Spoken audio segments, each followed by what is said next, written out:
आई दृष्टि हम लोग डिस्कस कर रहे हैं, घटना चक्र आई दृष्टि। इसमें नेशनल करंट अफेयर्स हम लोग कहाँ तक डिस्कस कर चुके हैं, मैं यहाँ पे आपको दिखा देता हूँ। यहाँ पे देखो, भारत के जल निकायों की प्रथम गणना, यहाँ से हम आज डिस्कस करने वाले हैं। इसका मतलब ये पूरा कंप्लीट हो चुका है, ठीक है, तो ये नहीं डिस्कस करना है।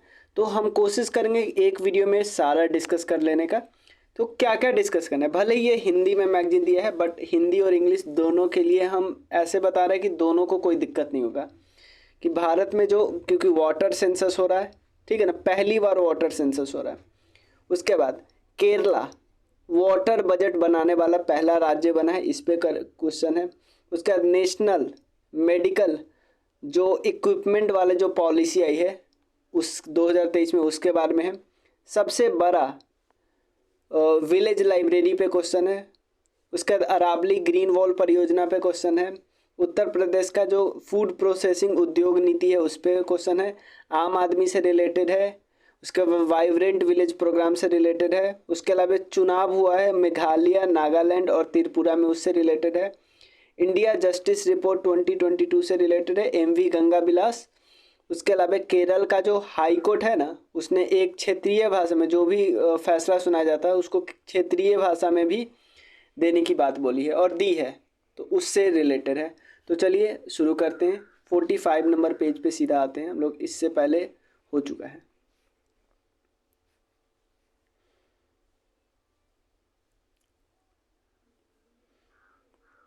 यहाँ पे 44 नंबर पेज, क्लियर। यहाँ पे देखो क्या लिखा है, सबसे पहला पॉइंट ध्यान से बनो कि वर्ल्ड के 18% पॉपुलेशन इंडिया में निवास करती है, बट सिर्फ और सिर्फ 4% हमारे पास जल के संसाधन। दुनिया के पास जितने जल के संसाधन है इसका बस 4% हमारे पास है। तो हम पहली बार क्या किए हैं, सेंसस किए हैं वाटर बॉडीज का। कौन सी मिनिस्ट्री ने, मिनिस्ट्री ऑफ जल शक्ति, ठीक है ना, मिनिस्ट्री ऑफ जल शक्ति। इसमें कौन कौन से जल निकायों का फोकस किया है, तालाब, टैंक, झील, ठीक है, और भी चीज़ें। अब उसके अलावा और ये सब करके एक डेटाबेस बना है, याद रखिएगा। अब यहाँ पे देखो, जो मेजॉरिटी जल निकाय पता है कहाँ पे, ग्रामीण क्षेत्रों में कितना प्रतिशत, 97.1%, और शहरों में कितना है, 2.9%। और सबसे ज़्यादा कहाँ है, पश्चिम बंगाल में। उस सेकेंड नंबर पे आता है यूपी। पश्चिम बंगाल पहले नंबर पे, सेकेंड नंबर पे आता है यूपी। टोटल की बात करें, लेकिन अगर शहर में बात करें तो शहर में पश्चिम बंगाल पहला है, तमिलनाडु दूसरा, गांव में पश्चिम बंगाल पहला, उत्तर प्रदेश दूसरा। टोटल में क्या है, उत्तर प्रदेश दूसरा, क्योंकि गांव का में कितना प्रतिशत है, 97.1% है टोटल जल का निकाय। अगर बात करें कि कितने आदमियों द्वारा बनाया गया, मैनमेड है और कितना नेचुरल है, तो 78% जो है मैनमेड है और 22% क्या है, नेचुरल है। इतना ध्यान रखना है बस। अब ठीक है, और यूपी की बात करें तो यूपी में लगभग 98% गाँव में है और 2% कहाँ पे, शहरों में है। तो ये यूपी से रिलेटेड कुछ स्पेसिफिक है। तो चलिए, मिनिस्ट्री ऑफ जल शक्ति ने क्या किया, वाटर सेंसस किया है। टॉप है वेस्ट बंगाल, सेकंड है यूपी। शहरों में टॉप है वेस्ट बंगाल, सेकंड है तमिलनाडु। गांव में पश्चिम बंगाल टॉप है और सेकंड है यूपी, ठीक है। यूपी में बात करें तो, और वैसे टोटल 97.1% है गांव में, 2.9% है विलेज में। अगर बात करें नेचुरल और मैनमेड का, तो 78% मैनमेड है, 22% नेचुरल है। क्लियर, बस इतना ही। सेकंड है केरला, जल बजट तैयार करने वाला पहला राज्य। जिस तरह हम लोग अपना बजट तैयार कर लेते हैं इकॉनमी, तो देखते हैं कितना पैसा आ रहा है और कितना जा रहा है। सेम एक मान लो कोई जल कुंड है, कोई बेसिन है, तो देखेंगे कितना जल उसमें आ रहा है और कितना जल उसमें से डिस्चार्ज हो रहा है, इसी को बोलते हैं बजट। और ये केरल के मुख्यमंत्री पिनाराई विजयन ने जल बजट प्रस्तुत किया था 2023 में, ठीक है ना। जो प्रॉब्लम होती है ना गर्मियों के समय, तो उनको उससे निजात पाने के लिए। अब अगला क्वेश्चन है, अगला करंट अफेयर्स है। यूनाइटेड नेशन का कॉन्फ्रेंस हुआ 2023 में, किससे, कौन सा कॉन्फ्रेंस है, वाटर, संयुक्त राष्ट्र जल सम्मेलन, संयुक्त राष्ट्र जल सम्मेलन। ये कहाँ पे हुआ, न्यूयॉर्क में हुआ, न्यूयॉर्क अमेरिका में हुआ। क्लियर, इसकी जो मेजबानी कौन कर रहा था? ताजिकिस्तान और नीदरलैंड। कौन कर रहा था? ताजिकिस्तान और नीदरलैंड। उसके बाद 1977 में अर्जेंटीना में आयोजित जल समारोह के बाद यह पूर्णतः जल हेतु समर्पित द्वितीय संयुक्त राष्ट्र सम्मेलन है। ठीक है, और वाटर सम्मेलन हुआ था ना 1977 में। इसके बाद सेकेंड नंबर पे, मतलब ये पूरा जल ही के लिए समर्पित सम्मेलन हुआ। कहाँ पे हुआ? न्यूयॉर्क में हुआ। कब हुआ? 2023 में हुआ, अमेरिका में। ये दो इंपॉर्टेंट है। सह मेजबानी कौन कर रहा था? ताजिकिस्तान और नीदरलैंड। अमेरिका तो होगा ही होगा। अगला क्वेश्चन है, राष्ट्रीय चिकित्सा उपकरण नीति 2023 यानी मेन किस चीज़ पे फोकस किया जा रहा है? इलेक्ट्रॉनिक इक्विपमेंट, उसके बाद प्रत्यारोपण जो इम्प्लांट्स होते हैं, कंज्यूमरेबल और डिस्पोजेबल, और उसके बाद सर्जिकल इंस्ट्रूमेंट, और उसके बाद आता है इन वाइट्रो डायग्नोस्टिक अभिकर्मक यानी इन वाइट्रो डायग्नोस्टिक रिएजेंट। इन चीज़ों पे हमारा प्रोडक्शन भी बढ़ाना है और एक्सपोर्ट भी बढ़ाना है। देखो, और ये जो पॉलिसी का नाम है क्या? National medical device policy. National medical device policy Modi ji की अध्यक्षता में काउंसिल ऑफ मिनिस्टर ने इसको क्या किया? मंजूरी दे दी है। ठीक है, किस पे फोकस करेगा? एक्सपोर्ट प्रमोशन, मतलब एक्सपोर्ट पे फोकस करेगा। ठीक है, और एक और चीज़ है कि 2023 तक क्या करना है? जो चिकित्सा उपकरण के क्षेत्र में वर्तमान के 11 बिलियन अमेरिकी डॉलर से 50 बिलियन अमेरिकी डॉलर तक वृद्धि का लक्ष्य रखा गया, निर्धारित किया गया। ये ध्यान रखना है। भारत का सबसे बड़ा पुस्तकग्राम, भारत का सबसे बड़ा पुस्तकग्राम कहाँ पे बना है? ये जम्मू एंड कश्मीर में एक जगह है, बांदीपोरा जिला, उसका एक जगह है अरगम गांव, वहाँ पे बन रहा है भारत का सबसे बड़ा पुस्तक मेला। ठीक है, एक एनजीओ है जिसका नाम है सरहद। सरहद इसमें हेल्प कर रहा है। कौन कर रहा है? सरहद। ठीक है, उसके अलावा यहाँ पे आपको बहुत सारी किताबें मिलेगी, वो ध्यान रखना जरूरी नहीं है। अगर आपसे पूछा जाए दुनिया का सबसे पहला विश्व नगर कौन सा है, पुस्तक नगर कौन सा है? हे ऑन वे है। ठीक है, उसके बाद ये कहाँ पे आपको मिलेगा? वेल्स, यूनाइटेड किंगडम में मिलेगा। उसके अलावा कई और सारे फैक्ट है पुस्तक से रिलेटेड। एक है भिलार गांव जो महाराष्ट्र के सतारा जिले में है। ये पहला पुस्तक गांव के रूप में मान्यता दी गई थी 2017 में। 2022 में एक जगह है जामताड़ा जहां से बहुत ज़्यादा साइबर क्राइम होता था। झारखंड का जामताड़ा जिला, वहाँ पे हर गांव में पुस्तकालय वाला देश का पहला जिला बन गया है। ठीक है, और उसके बाद दिसंबर 2022 में केरल के धर्मदन में भारत का पहला पूर्ण पुस्तकालय निर्वाचन क्षेत्र बन गया है। केरल के क्या? धर्मदन, ये इंपॉर्टेंट है, अभी वाला याद रखना। बांदीपोरा जिले के अरगम गांव, जम्मू एंड कश्मीर, और सरहद जो एनजीओ है उसमें हेल्प कर रहा है। अगला करेंट अफेयर्स है अरावली ग्रीन वॉल परियोजना। अरावली तो आपको पता है एक रेसिडुअल माउंटेन है यानी अवशिष्ट पर्वत है। ठीक है, और सबसे प्राचीन पर्वत श्रृंखलाओं में से एक है, ये तो पता है। कितने यूटी और राज्य में फैला है? दिल्ली, हरियाणा, राजस्थान, गुजरात, यानी गुजरात से शुरू होकर ये दिल्ली तक गया है। उसके बाद एक परियोजना आई थी अरावली ग्रीन वॉल प्रोजेक्ट, यानी अरावली ग्रीन वॉल परियोजना, और इसको शुभारंभ किसने किया? भूपेंद्र यादव जी ने। भूपेंद्र यादव जी ये इन्वायरमेंट मिनिस्टर है। ठीक है, और 21 दिन शुरू हुआ? अंतर्राष्ट्रीय वन दिवस 21 मार्च को शुरू हुआ। कहाँ से शुरू हुआ? हरियाणा के टिकली गांव से। हरियाणा के टिकली गांव से। और यहाँ पे क्या करना है? इस वॉल के तहत, जैसे मान लो ये वॉल है, इस वॉल में लगभग 5 किलोमीटर तक वॉल है, तो इस एरिया में जो एरिड क्षेत्र है उसका एक्सपेंशन ना हो, सिंपल यही मतलब है। ठीक है, बफर हरी क्षेत्र बनाया गया है, ये ध्यान रखना है। अगला, उत्तर प्रदेश का जो फूड प्रसंस्करण यानी प्रोसेसिंग उद्योग नीति कितने साल के लिए? 2022 से 27 के लिए है। यहाँ पे कुछ फैक्ट याद रखिए।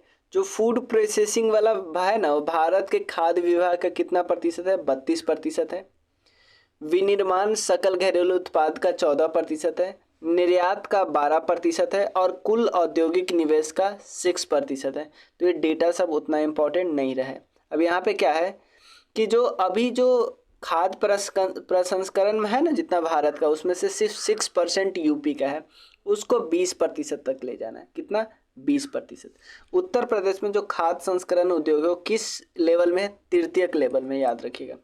और अगले 5 साल में और इम्प्रूव करना है, बस ये याद रखिएगा। और उद्यान और खाद्य प्रसंस्करण विभाग इसका नोडल विभाग है, और उद्यान और खाद्य प्रसंस्करण निदेशालय इसका नोडल एजेंसी है। ठीक है। अगला, आम आदमी पार्टी को राष्ट्रीय दल का दर्जा दिया गया है। देखो,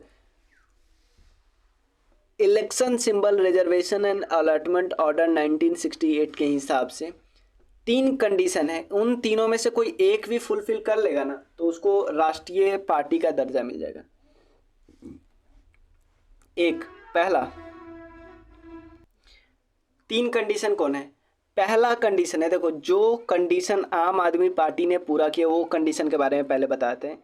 अगर कोई पार्टी 4 या उससे अधिक राज्यों में स्टेट पार्टी बन जाती है ना, तो कुछ ना कुछ कंडीशन स्टेट पार्टी का भी होगा कंडीशन। तो मान लो 4 स्टेट में स्टेट पार्टी बन गई तो अपने आप नेशनल पार्टी बन जाएगी। सिंपल समझो ना, 4 स्टेट में कोई 4 या 4 से ज़्यादा 4 या 4 से ज़्यादा स्टेट में कोई अगर स्टेट पार्टी बन गई ना तो अपने आप नेशनल पार्टी बन जाएगी। ठीक है। उसके बाद याद रखिएगा, और पहला तो कंडीशन ही होगा। दूसरा कंडीशन क्या है?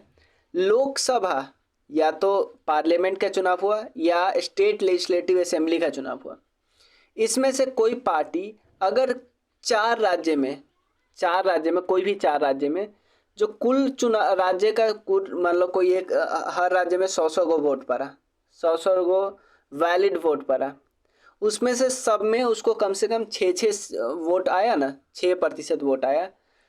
और एक और कंडीशन, ये तो हुआ ही हुआ, और उसने लोकसभा की न्यूनतम 4 सीटें जीती हुई, मतलब टोटल कितना 6% वोट जीता सब राज्य में, एक राज्य की बात नहीं, या टोटल 6% नहीं, हर राज्य में मिनिमम 6%, हर राज्य में 100 वोट में से 6 गो वोट, और 4 सीट टोटल, चारों राज्य मिला के 4 सीट जीता। और दूसरा कंडीशन ये हुआ तो ये नेशनल पार्टी बोल देंगे।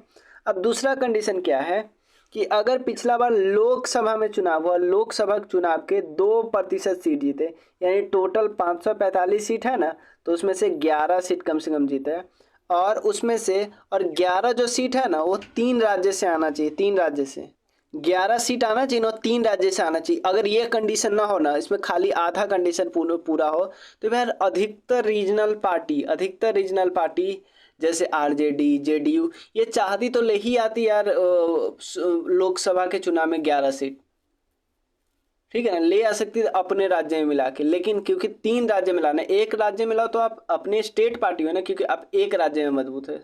नेशनल पार्टी का मतलब है आपका कम से कम 4 राज्य में दबदबा है, दबदबा नहीं हो तो 4 राज्य में आप कुछ तो हो। ठीक है। तो जो आम आदमी पार्टी ने जिस कंडीशन को फुल किया वो है 3rd कंडीशन। ठीक है। और एक और चीज बात करता हूँ, ये ऐसा नहीं है कि मिल गया तो आपको मिल गया, जिंदगी भर के लिए रहेगा। आपको ज़्यादा ये 2 लोग जैसे 2 चुनाव के लिए रहता है, अगर 2 चुनाव भर आपको पूरा फुलफिल नहीं हुआ ना, आपका कंडीशन फुलफिल नहीं हुआ ना, अगले चुनाव छोड़ दो, उसके अगले चुनाव में कंडीशन फुलफिल नहीं हुआ तो आपका छीन लिया जाएगा। ऐसे छीन लिया गया कितने पार्टी को? एक तो ऑल इंडिया तृणमूल कांग्रेस जो है वो उसको, सेकेंड भारतीय कम्युनिस्ट पार्टी और राष्ट्रवादी communist party, Nationalist Congress Party, इन तीनों को छीन लिया गया है। ठीक है। तो पहले वैसे था कितने 8 था, तो अब होना चाहिए था 9, लेकिन 3 का छीन लिया तो अब बच गया 6, टोटल कितने बच गए 6। अब कौन कौन से पार्टी है जिसको मिला है? INC, BJP, Indian national Congress, Bharatiya Janata party, Bahujan Samaj party किनकी है? माया देवी जी की पार्टी जो अभी है, भारतीय कम्युनिस्ट पार्टी जो मार्क्सिस्ट वाली है, मार्क्सिस्ट, उसका नेशनल पीपल्स पार्टी और आम आदमी पार्टी। ये है कुल 4 राज्य। कौन कौन से वो 4 राज्य है जिसमें इसको नेशनल पार्टी का स्टेट पार्टी का दर्जा मिला है? पंजाब, गोवा, उसके बाद दिल्ली और अभी गुजरात। ठीक है। अगला क्या है? वाइब्रेंट विलेज प्रोग्राम, यानी जो विलेज वाला एरिया है, खासकर वो विलेज जो सीमावर्ती विलेज है ना, सीमावर्ती विलेज है ना, उसका विकास करना, वहाँ के लोगों में कॉन्फिडेंस जगाना, वहाँ के लोगों को ऐसे रोकना कि आप यहाँ से दूर, यहाँ से अलग नहीं जाइए, आप यहीं पे परमानेंट वो करें, लेकिन आपको पूरा सुविधा देना पड़ेगा ना। तो वाइब्रेंट विलेज प्रोग्राम किन्होंने लॉन्च किया, याद रखिए, गृह मंत्री अमित शाह जी ने। कहाँ से? अरुणाचल प्रदेश का एक गांव है किवीतू गांव। किवीतू वो लाइन है, भारत का सबसे ईस्टर्न विलेज यही है, किवीतू। सबसे पहले सूर्योदय यहीं पे होता है, किवीतू में। ठीक है ना, एक बार कुछ किवीतू और गुहरमोती। किवीतू क्या है? सबसे ईस्टर्न वाला भाग है। गुहरमोती सबसे वेस्टर्न वाला भाग है। वेस्टर्न वाला भाग कहाँ पे? गुजरात में। ईस्टर्न वाला भाग कहाँ पे? अरुणाचल प्रदेश में। किस जिले में? अंजाव जिले में, याद रखिएगा। तो शुरू किया गया वाइब्रेंट विलेज प्रोग्राम, यानी वीवीपी। और ये प्रोग्राम वित्त मंत्री जी अपने बजट के भाषण में बोले थे, ये बात याद रखिएगा। मेनली ये कहाँ पे है? नदन बॉर्डर की बात करें, स्पेशली ये अरुणाचल प्रदेश की बात करें। ठीक है और, लेकिन देखो इसमें कौन कौन है? 4 राज्य: हिमाचल प्रदेश, अरुणाचल प्रदेश, सिक्किम, उत्तराखंड और उसके अलावा लद्दाख। हिमाचल, अरुणाचल, सिक्किम, उत्तराखंड और उसके लद्दाख। यहाँ पे फोकस क्या किया जाता है? देखो, पहले चरण में प्राथमिकता कहाँ पे दी गई पता है? मैंने बोला ना, अरुणाचल प्रदेश पे पहले चरण में प्राथमिकता दी गई है। साथ ही बोला कि भाई अपने मूल स्थान पे रहिए और पलायन को रोकना है, यही तो मेन फोकस है। अगला, मेघालय, नागालैंड एंड त्रिपुरा में विधानसभा चुनाव हुआ। तो ये बहुत पुराना चुनाव है, मार्च का चुनाव है, तो इससे क्वेश्चन ना हो के बराबर पूछेगा। ठीक है, फिर भी आप देख लेते थोड़ा। मेघालय में टोटल 60 सीट है, इसमें से 55 सीट तो SC ST के लिए रिजर्व है। अब यहाँ पे देखो, नेशनल पीपल्स पार्टी, जो कि क्या है? नेशनल पीपल्स पार्टी एक राष्ट्रीय पार्टी है। ठीक है ना, यहाँ पे कोनराड के संगमा की जो पार्टी है उसकी बात करते हैं, ये मुख्यमंत्री बने हैं। ठीक है, उसके बाद उप मुख्यमंत्री 2 लोग बने, प्रिस्टोन टाइसोंग और उसके बाद है स्निया ववलंग। ठीक है, ये ध्यान रखिएगा। NPP के क्या है? थॉमस ए संगमा, ये क्या बने? 11वीं लोकसभा के अध्यक्ष, स्पीकर बने हैं। तो मेन प्रेसिडेंट मुख्यमंत्री याद रखिएगा। नागालैंड में भी टोटल 60 सीट है और इसमें से 59 सीट तो रिजर्व ही है। किसके लिए? अनुसूचित जनजाति के लिए। और 59 क्षेत्रों में चुनाव हुआ। एक क्षेत्र में क्यों नहीं चुनाव हुआ कि यहाँ पे एक जो मेंबर है ना, कोजेतो किनीमी, इनको तो निर्विरोध विजयी घोषित कर लिया, कोई इनके सामने लड़ा ही नहीं, याद रखना। यहाँ पे कौन जीती? भारतीय जनता पार्टी और उसकी जो क्षेत्रीय पार्टी थी, नेशनलिस्ट डेमोक्रेटिक प्रोग्रेसिव पार्टी, उन्होंने जीता। बीजेपी को 12 सीट मिला, इनको 25 सीट मिला। चाहिए कितना था? 31 चाहिए था। उसके बाद यहाँ पे ध्यान दें, 2023 के चुनाव में नागालैंड के इतिहास में पहली बार कोई महिला विधायक के रूप में 2 महिला आई है। एक है NDPP के हेकामी जखालू, ठीक है। उसके अलावा एक और है सलहौतुओना क्रूस, ये पश्चिमी अंगामी से आई है। तो 2 वुमेन आई, याद रखिएगा। और नेफ्यूरियो ये इनको मुख्यमंत्री बनाया गया है, याद लगिए, देखिएगा। उसके बाद त्रिपुरा की बात करते हैं। त्रिपुरा में टोटल 60 सीट है और 10 सीट किसके लिए रिजर्व है? अनुसूचित जाति और 20 सीट अनुसूचित जनजाति के लिए। मानिक शाह त्रिपुरा के प्रेसिडेंट बने, chief minister. India justice report 2022, India justice report 2022, ये याद रखिएगा। ये पहली राष्ट्रीय आवधिक रिपोर्ट है, नेशनल पीरियोडिक रिपोर्टिंग है। 4 स्तंभ पे फोकस करता है: पुलिस, जेल प्रणाली, न्यायपालिका और कानूनी सहायता। क्या है? पुलिस, जेल प्रणाली, न्यायपालिका और कानूनी सहायता। ये तीसरा संस्करण रिपोर्ट है। और कौन कौन लोग, कई सारे मेंबर मिलकर तैयार करते हैं, इसलिए आपको याद रखने की जरूरत नहीं। एक है Daksh, Commonwealth Human Right Initiative, Common Cause, Centre for Social Justice, Vidhi Centre for Legal Policy and TRSS, ये सब मिलके इंडिया जस्टिस रिपोर्ट 2022 निकालती है। अब थोड़ा रैंकिंग डिस्कस कर लेते हैं, ठीक है। बड़े राज्यों में कर्नाटक टॉप करता है, यहाँ पे दिया भी है। बड़े राज्य में देखो कर्नाटक टॉप किया, और अंतिम में सबसे नीचे है उत्तर प्रदेश, ठीक है ना। बड़े राज्य की बात करें तो छोटे राज्यों में सिक्किम टॉप किया, अंतिम पे कौन है, गोवा, ठीक है, ये ध्यान रखिएगा। अगला MV गंगा बिलास विश्व का सबसे लंबा नदी क्रूज है। देखो ये सबसे पहले याद रखना, एक नेशनल वाटरवेज एक्ट 2016 था, इसमें बस ये पॉइंट लिखा था कि इनलैंड वाटर ट्रांसपोर्ट को, यानी जल परिवहन है ना, अंतर्देशीय एक ही देश के अंदर अंदर जल से परिवहन को, इसको ज़्यादा तवज्जो देना है। टोटल 111 जल मार्ग है, उसमें से वर्तमान में 5 चल रहा है और 106 नए हैं।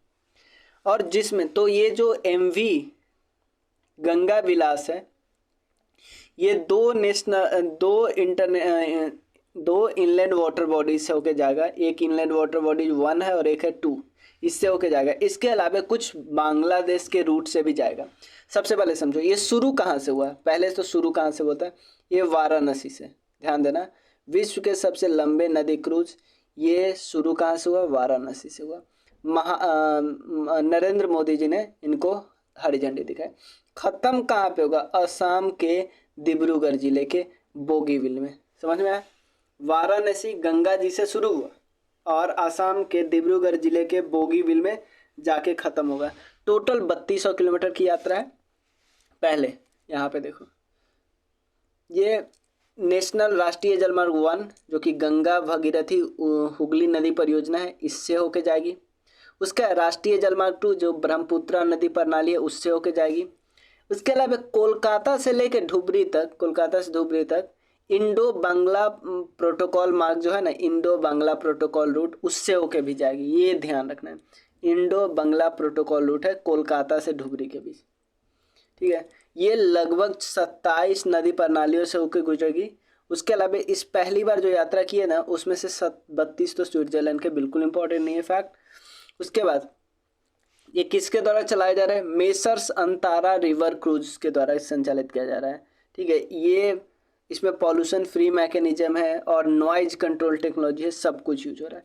इसकी लंबाई लगभग 62 मीटर है, चौड़ाई लगभग 12-13 मीटर है। केरल का उच्च न्यायालय क्या बोला है, क्षेत्रीय भाषा में निर्णय देने वाला पहला उच्च न्यायालय वाला है। क्षेत्रीय भाषा में निर्णय देने वाला, समझे। 22 क्षेत्रीय भाषा हमारे पास, जो कि है असमी, बंगाली, बोडो। ये एक्चुअली किस शेड्यूल की बात करें, 8वां शेड्यूल की बात करें, ठीक है।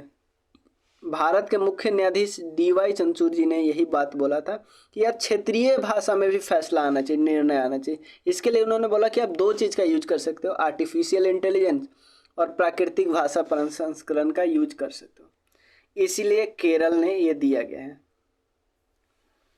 ठीक है। इसके लिए ये भी इम्पोर्टेंट पॉइंट है कि अभय ओका की अध्यक्षता में एक समिति गठित किया गया था कि क्षेत्रीय भाषा में अनुवाद देना सही रहेगा कि नहीं, अभय ओका। उसके बाद इन्होंने केरला में जो दिया है वो किस भाषा में दिया है, मलयालम में दिया है। पहला उच्च न्यायालय ऐसा बना है। उससे केरला के मुख्य न्यायाधीश कौन है, S मणिकुमार और न्यायमूर्ति साजी पी चाली, ठीक है। और किस एक्ट के लिए निर्णय दिया वो जरूरी नहीं, एक है वाहन क्रय ऋण और है चेक डैम के निर्माण से संबंधित निर्णय। कोई भी निर्णय हिंदी में अपनी भाषा में दिया ना। विश्व का सबसे लंबा रेलवे प्लेटफॉर्म, ध्यान देना, विश्व का सबसे लंबा रेलवे प्लेटफॉर्म है हुबली जंक्शन पे। कहाँ पे, हुबली जंक्शन के। हुबली जंक्शन का एक प्लेटफॉर्म है ना, 8वां प्लेटफॉर्म है आई थिंक। देखो हुबली का नाम पहले देखो, श्री सीतारूढ़ स्वामी जी हुबली जंक्शन को समानतः SSS हुबली जंक्शन के नाम से भी जाना जाता है।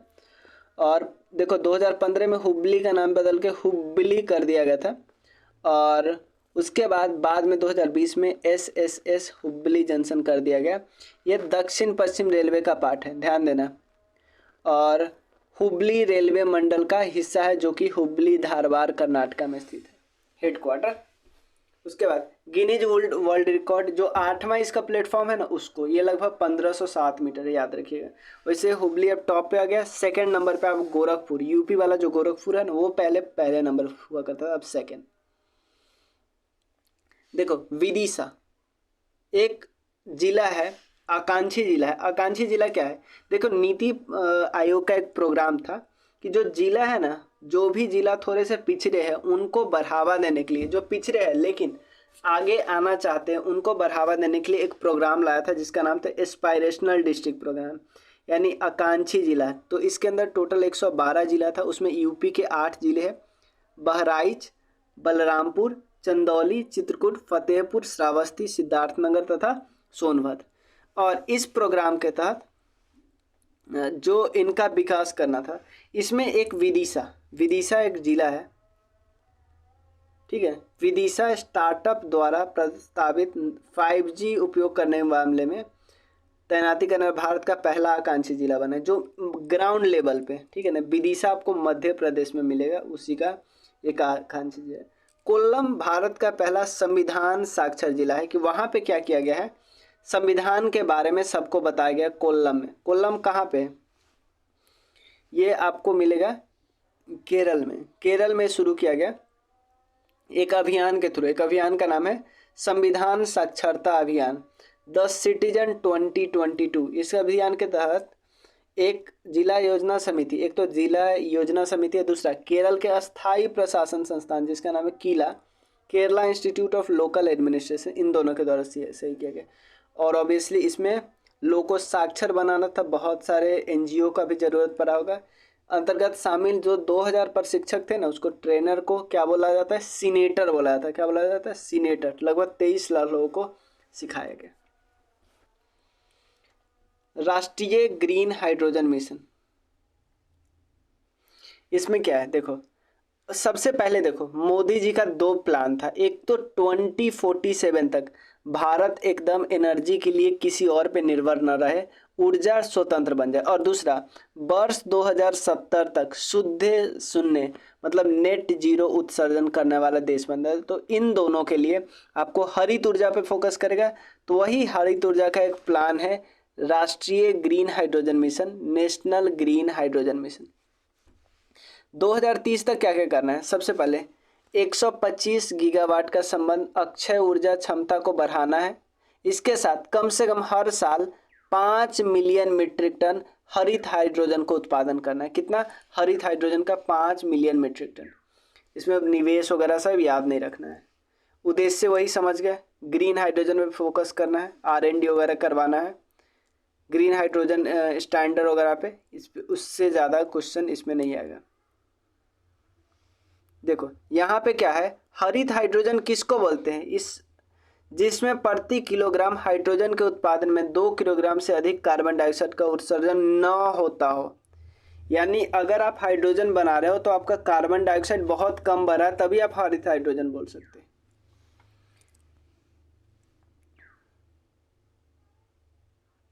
वायनाड सभी जनजातीय लोगों को बुनियादी दस्तावेज प्रदान करने वाला पहला राज्य। देखो जो भी दस्तावेज है इनको हार्ड कॉपी अब नहीं रखनी है, इनको सॉफ्ट कॉपी में रखनी है। तो क्या है? Akshaya big campaign for document digitization, ये केरला का अभियान था वायनाड जिला प्रशासन द्वारा, और इन कहाँ रखना था? डिजी लॉकर में रखना था। ये बिल्कुल यही याद रखना है।